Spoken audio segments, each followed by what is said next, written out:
You're under arrest for obstruction! What obstruction? I was parked You were legally! the one speeding! Drop the phone! Drop it now! Should have minded your own business, old man. The bodycam footage crackles to life, capturing the dusty shoulder of a rural road in Adams County, Colorado, back in the summer of 2024. You see the deputy's boots stomping toward a parked truck, his voice booming like thunder. "Get out! Hands where I can see him!" The man inside, Barry Zatkalik, a weathered black mechanic in his late 50s, holds up his phone, his face etched with confusion and defiance. "Officer, I was just filming you speeding. It's my right." But the deputy isn't alone. Two backups flank him, their shadows looming on the gravel. One grabs Barry's arm, twisting it behind his back as he yelps in pain. The camera shakes, catching Barry's wide eyes, the sweat on his brow, the metallic clink of handcuffs snapping shut. Why would a simple act of recording turn into this nightmare? What pushed these officers to cross the line? Barry had been minding his own business that hot afternoon, tinkering under the hood of his old Ford pickup on the side of Highway 85. The sun beat down relentlessly, the air thick with the scent of oil and wild grass. As a Vietnam vet who'd seen his share of authority gone wrong, Barry knew the value of accountability. He'd lost friends in the war to unchecked power and back home. He'd faced enough racial slurs and sidelong glances to last a lifetime. But this day felt different. Ordinary until it wasn't. He spotted the sheriff's cruiser barreling past at what looked like 90 in a 65 zone, no lights, no siren, just reckless speed. Instinct kicked in, Barry pulled out his phone, hit record, thinking he'd report it anonymously. Little did he know, the deputy had spotted him in the rearview. The footage shows it all, the cruiser screeching to a U-turn, dust clouds billowing like smoke from a battlefield. The lead deputy, a burly white man named Harlan Reeves, storms out, his face red with fury. "You think you can film me? Boy, that's obstruction." Barry stays calm, his voice steady despite the tremor in his hands. "Sir, I'm parked legally. Just documenting a violation for public safety." But Reeves isn't hearing it. His partners, Deputies Cole and Ramirez, close in, one shining a flashlight despite the daylight, the other barking orders. The bodycam from Reeves captures Barry's expression. Eyes narrowed, jaw set, a man who's fought for his country only to be treated like a criminal in his own backyard. The grab comes swift. Reeves yanks Barry from the truck, slamming him against the door. Pain shoots through Barry's shoulder, a sharp reminder of old war wounds. "This ain't right," Barry mutters, but his words are drowned out by the deputy's shouts. As the cuffs tighten, cutting into his wrists, Barry's mind races. He'd served 2 tours in Nam, come home to a country that promised equality but delivered Jim Crow leftovers. Now at 58, scraping by as a mechanic in Thornton, fixing cars for folks who barely tipped, he wondered if anything had changed. The camera rolls on, showing the deputies rifling through his truck, tossing tools aside like trash. One laughs, a cold, mocking sound that echoes in the footage. "Should have minded your own business, old timer." Barry's heart pounds, a mix of rage and fear bubbling up. Was this retaliation for daring to hold power accountable? Or something deeper, a system rigged against guys like him, black, veteran, working class? The incident escalates in seconds. Barry tries to explain again, his voice cracking with frustration. "I fought for this country." "You can't just." But a knee presses into his back, forcing him to the ground. Gravel bites into his cheek, the metallic taste of blood in his mouth. The body cams from all 3 deputies sync up in the evidence later, painting a picture of overreach, no weapon on Barry, no threat, just a phone in his hand. Yet they haul him up, shove him into the cruiser, the door slamming like a jail cell. As the car pulls away, Barry glances back at his truck, abandoned on the roadside, tools scattered. What would happen next? Would anyone believe his side? Or was this the start of a fight he couldn't win? But hold on. There's more to Barry's story that makes this even more infuriating. What ghosts from his past fueled his decision to record that day? And how did a routine drive turn into a vendetta? The cruiser's tires hummed over the cracked asphalt as they hauled Barry Zatkalik away from his abandoned truck that afternoon in July 2024. Inside the back seat, the air was thick with the smell of old vinyl, stale coffee, and the deputy's sweat. Barry sat rigid, wrists throbbing under the 2 tight cuffs, staring at the metal grate separating him from the front. His mind kept replaying the moment Deputy Harlan Reeves had snarled, "You think you can film me, boy?" That single word, boy, landed like a slap he'd felt 1,000 times before, but never quite this raw. Barry Jerome Zatkalik was born in 1966 in a shotgun house on the east side of Aurora, Colorado, back when the city still had more open fields than strip malls. His father, Jerome, worked double shifts at the Gates rubber plant until the layoffs came in the late 70s and never really recovered. His mother, Ruth, cleaned offices downtown and raised 4 kids mostly on her own. Barry was the second oldest, quiet, good with his hands from the time he could walk. By 17, he was already rebuilding small block Chevys in a friend's garage just to keep the lights on at home. In 1985, he enlisted. Not out of blind patriotism, more out of the simple math that the Army paid better than anything Aurora was offering a young black man without a college degree. He trained as a mechanic, ended up with the 1st Cavalry Division, 2 tours in the Gulf, then unexpectedly pulled into Somalia in '93. He never talked much about Mogadishu. Just once, late at night after too many beers, he told his oldest son, "I saw what happens when men with guns stop asking questions."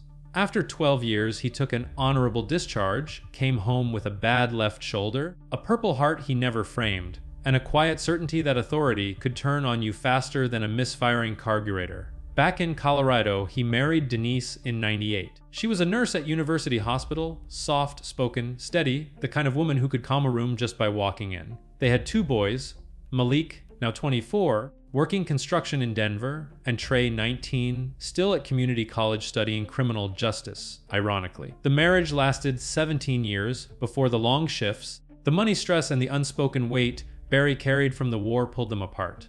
They divorced clean in 2015, no screaming, no court fights, just 2 tired people agreeing it was time. Denise kept the house in Thornton. Barry moved into a small rented duplex near 88th and Washington, the kind of place where the landlord never fixes the heat, but never raises the rent either. He opened Zatkalik's auto repair in a leased bay behind an old gas station in 2017. Nothing fancy, just him a lift, a toolbox older than his kids, and a reputation for being honest in a world where most shops tried to upsell you a new transmission when all you needed was a 12 sensor. Regulars called him Sarge, half joking, half respectful. He wore the same faded navy coveralls every day, name stitched in white over the heart, sleeves rolled to show the faded first cav tattoo on his right forearm. At 58, he still had the build of a man who could bench his body weight, though the shoulder made him wince when he reached too high. Barry wasn't loud about politics or police. He voted, paid taxes, kept his head down.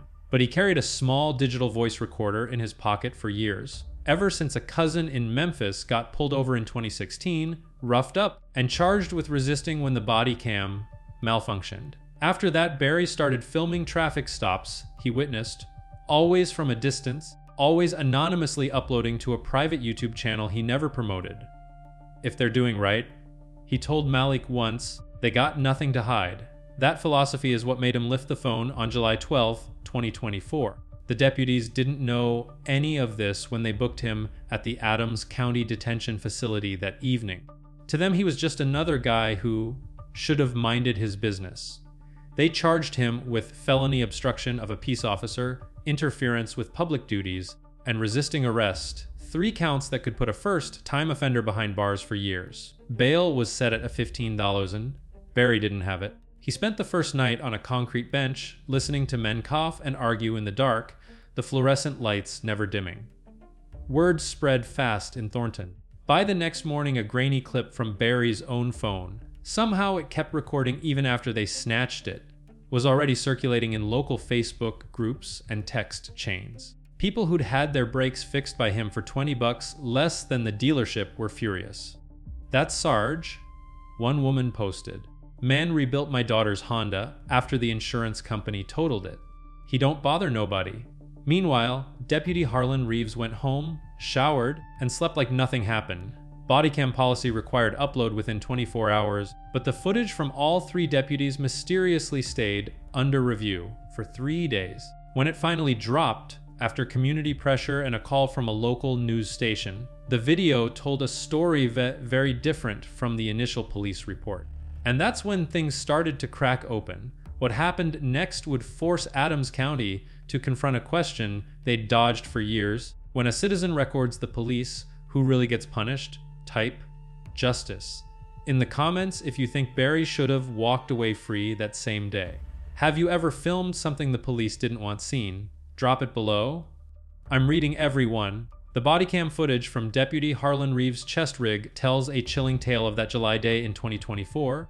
But to understand why Barry Zatkalik ended up face down in the gravel, you have to dig into the motives that simmered beneath the surface. It wasn't just a random pull over gone wrong, it was a collision of personal histories, unspoken resentments, and a system that rewarded silence over scrutiny.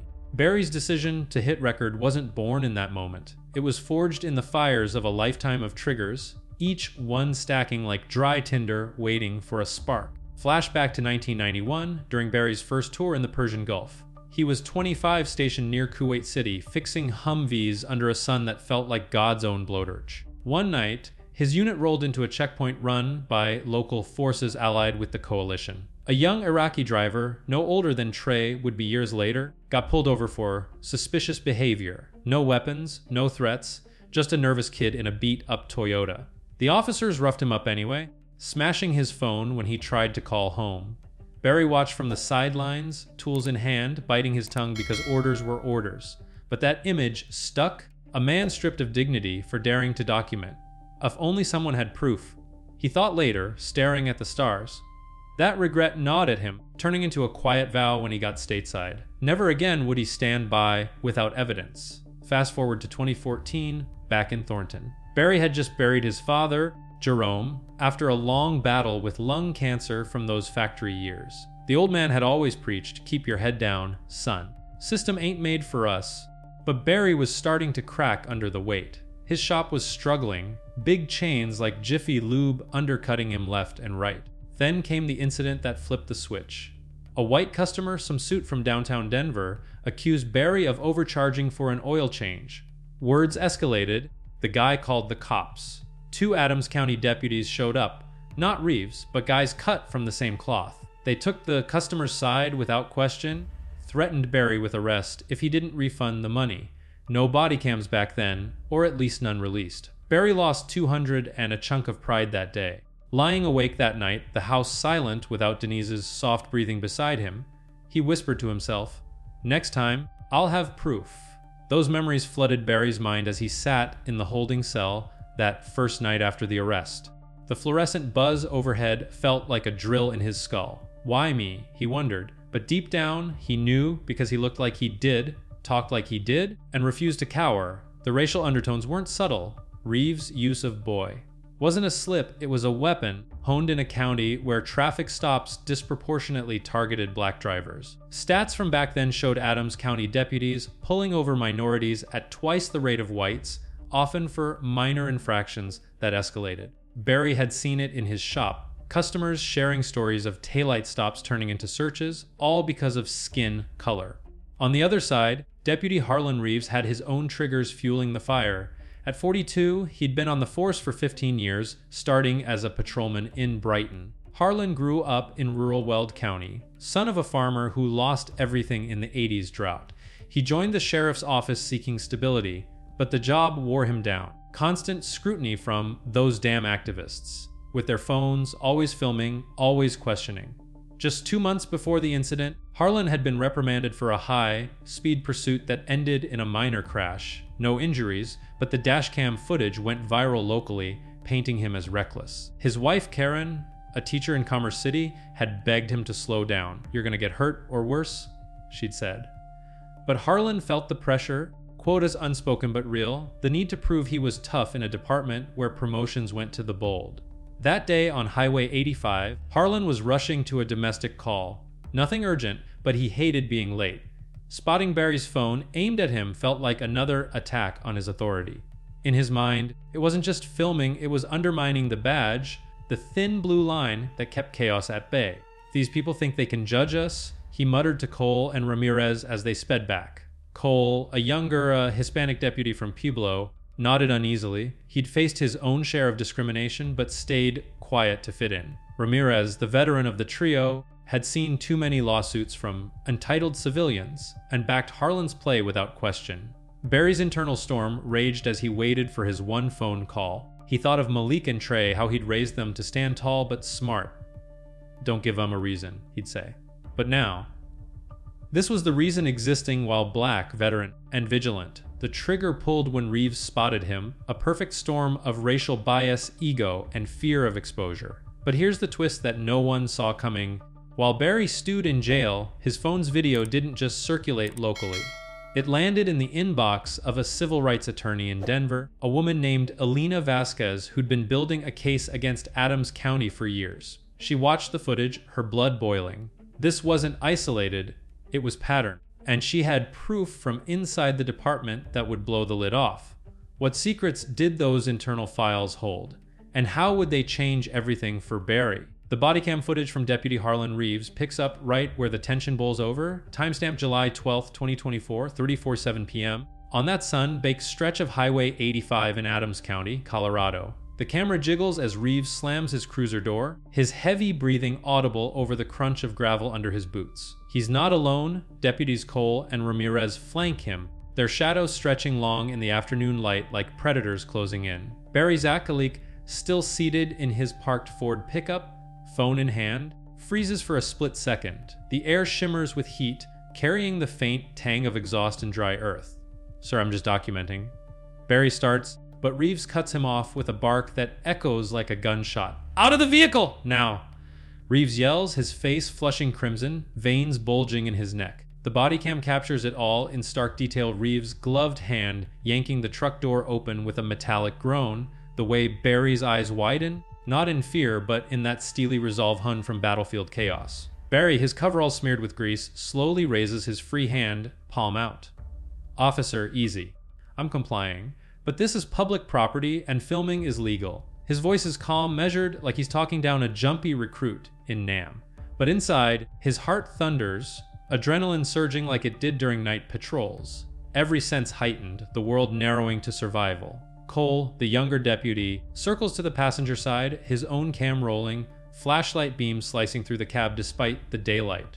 Drop the phone, he shouts, voice cracking slightly, betraying his nerves. Ramirez stays back, hand on his holster, scanning the empty road as if expecting ambush. The footage syncs later, 3 angles showing Barry's deliberate movements, no sudden jerks, no threats. Yet Reeves lunges forward, grabbing Barry's wrist, the one holding the phone.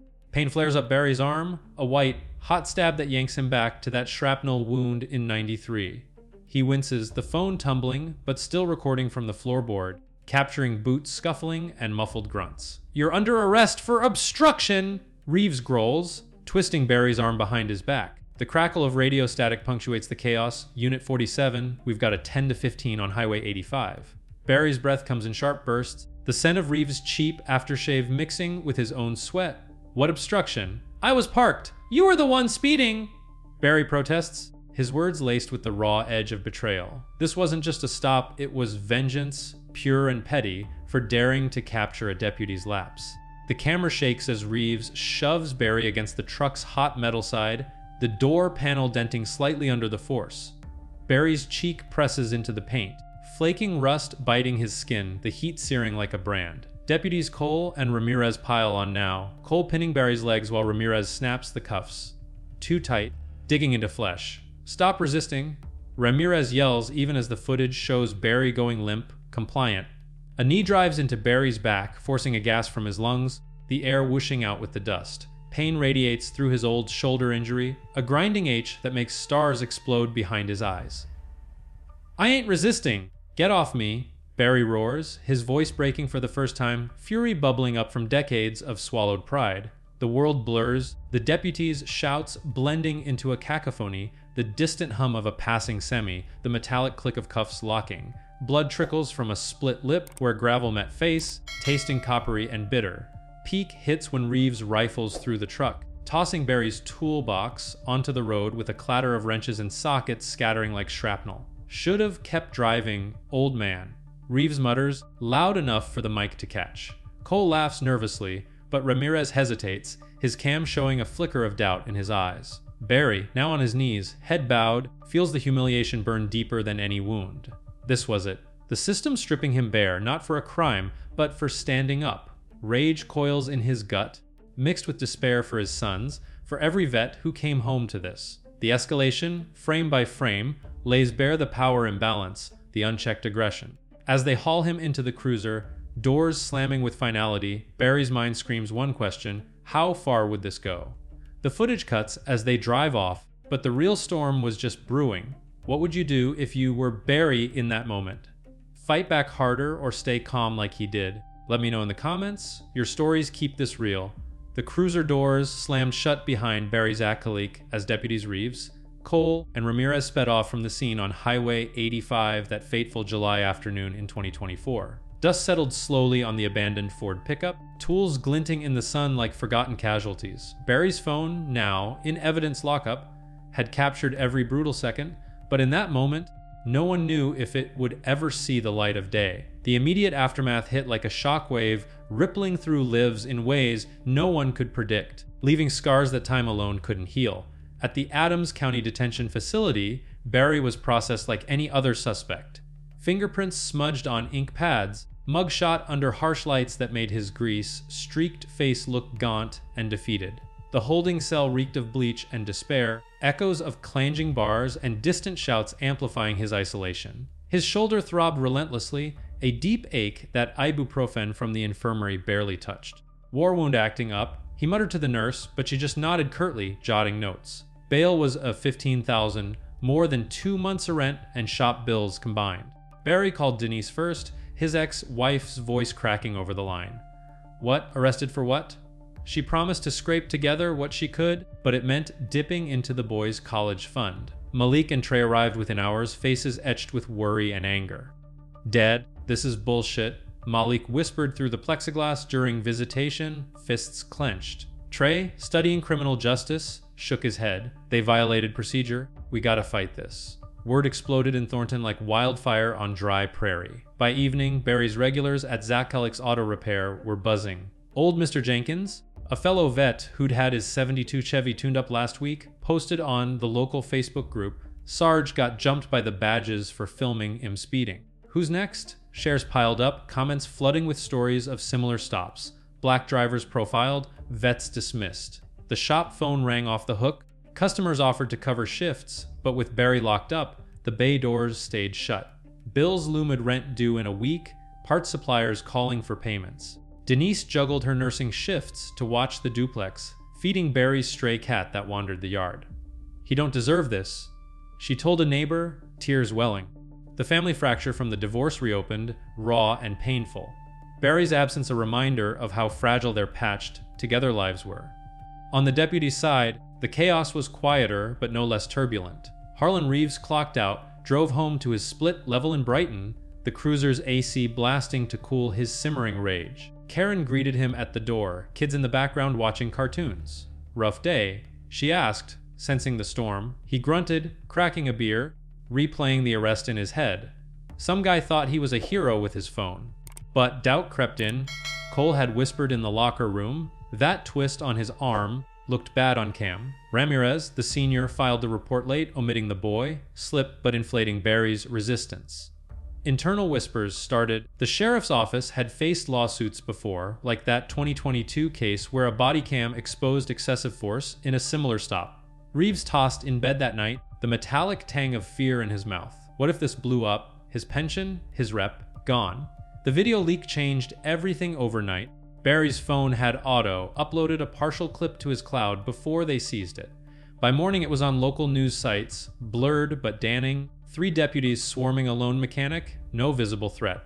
Protests sparked outside the detention center, vets in VFW hats, community activists chanting, "Release Sarge." Media vans rolled in, reporters probing the county's stop stats, highlighting racial disparities. Adams County's spokesperson issued a canned statement, "We are reviewing the incident." But the damage was done. Barry's customers boycotted local businesses tied to the sheriff's fundraisers. Online petitions surged past 5,000 signatures. For Barry, the immediate toll was soul deep. Alone in his cell, he stared at the ceiling, mind racing through what ifs. What if he just looked away? But no, that would have betrayed everything he fought for in Nam, everything he taught his sons. The chaos tore at his dignity, his livelihood, his faith in the system. Denise visited daily, smuggling in hope. Elena's on it, that lawyer from Denver. But the questions burned how many others had suffered in silence. Was this justice, or just another layer of the rigged game? And as the pressure mounted, revelations from the investigation would uncover rot far deeper than one bad stop. As the dust settled from Barry Zatkalik's arrest in July 2024, the investigation kicked into high gear, unraveling threads that exposed cracks in the Adams County Sheriff's Office deeper than anyone imagined. Elena Vasquez, the sharp-eyed civil rights attorney from Denver, took Barry's case pro bono after seeing the leaked phone video. She filed for the full body cam footage under Colorado's open records law, her office buzzing with late-night strategy sessions. This isn't just about one stop, she told her team, eyes fierce. It's a pattern. Barry, released on reduced bail after 3 grueling days in lockup, thanks to a community fundraiser that pulled in $110 from vets and locals, sat in her conference room, shoulder in a sling, recounting every detail. His voice trembled with quiet rage. They treated me like I was the criminal Alina. For what? Holding a phone. The revelations started pouring in like rain on parched earth. First, the cinced body cam's Reeves footage showed the aggressive grab. Coles captured the knee to the back, and Ramirez's mic picked up that damning boy slur audio the department had tried to bury. But Vasquez dug deeper, subpoenaing internal records. What she uncovered twisted the knife. Harlan Reeves had a history. Disciplinary files from 2019 revealed a similar incident. A black motorist in Commerce City filmed Reeves weaving through traffic. The stop escalated to cuffs. Charges dropped later. No suspension, just a verbal warning. Cole, the rookie, had flagged it in a private email, but it vanished from the system. They protect their own, Barry muttered when Vasquez showed him the docs, his fists clenching. The emotional weight hit hard.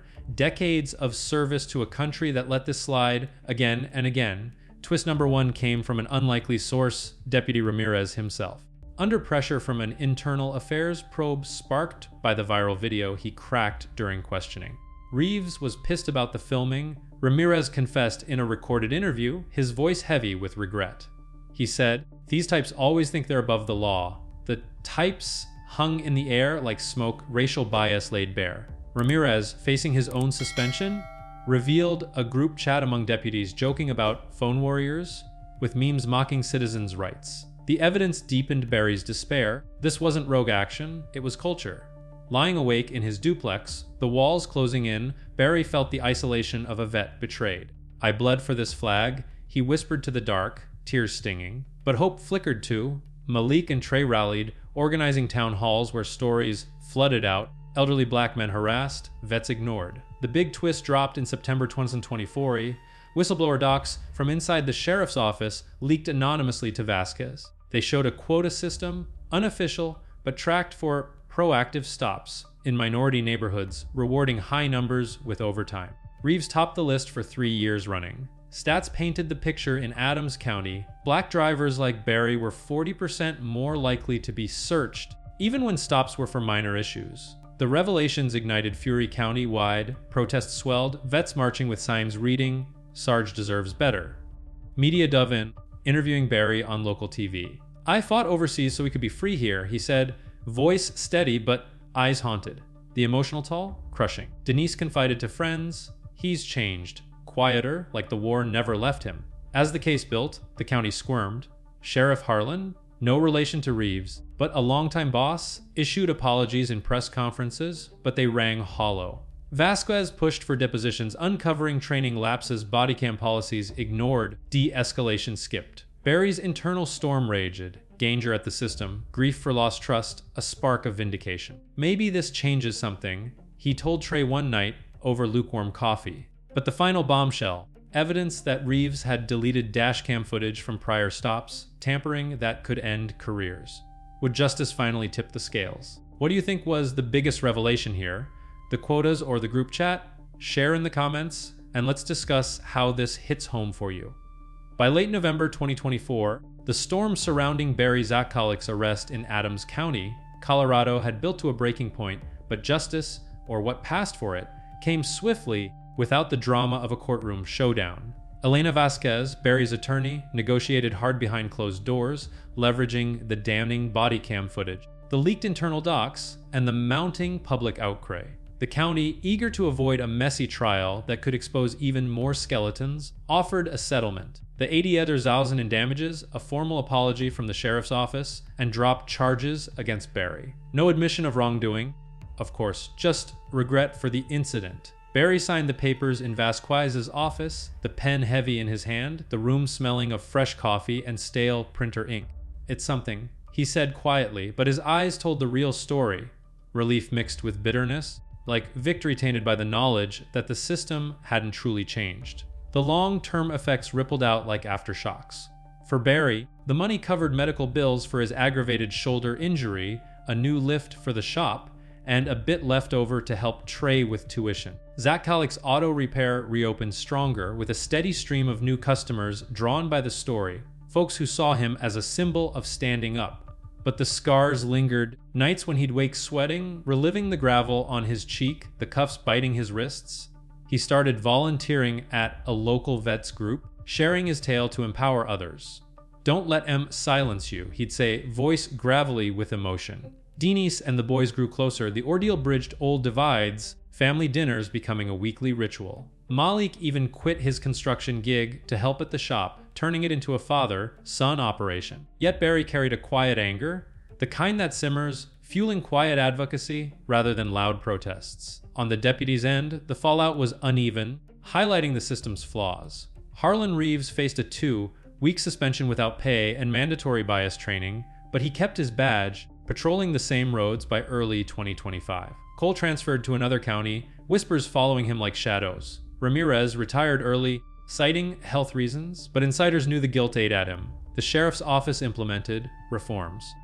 Bodycam audits, de-escalation workshops, but critics called it window dressing. Stats showed stops in minority areas dipped briefly, then crept back up. Vasquez filed a class action suit on behalf of others, using Barry's case as the cornerstone, but it dragged on into obscurity. The apology letter, read at a press conference, felt scripted. "We value community trust." Barry watched on TV, shaking his head. "Words without weight," he muttered. This case closed in December 2024, just before the new year, but it left a lingering question for Adams County and beyond when ordinary folks like Barry, a black vet, a hardworking mechanic, dare to hold power accountable. Does the system protect them or punish them? It's a critique that stings because it's true. The thin blue line often bends for its own, leaving guys like Barry to pick up the pieces. Empathy swells for the man who fought wars abroad only to battle injustice at home. Rage boils at the unchecked ego that turned a phone into a threat. But in the end, there's a cathartic nod to resilience. Barry standing tall in his shop, tools in hand, dignity intact. What city are you watching from, and has something like this happened there? Drop it in the comments. Your voices matter. If this story fired you up, smash that subscribe button and hit the bell for notifications. More true crime tales like Barry's coming your way. Don't miss out.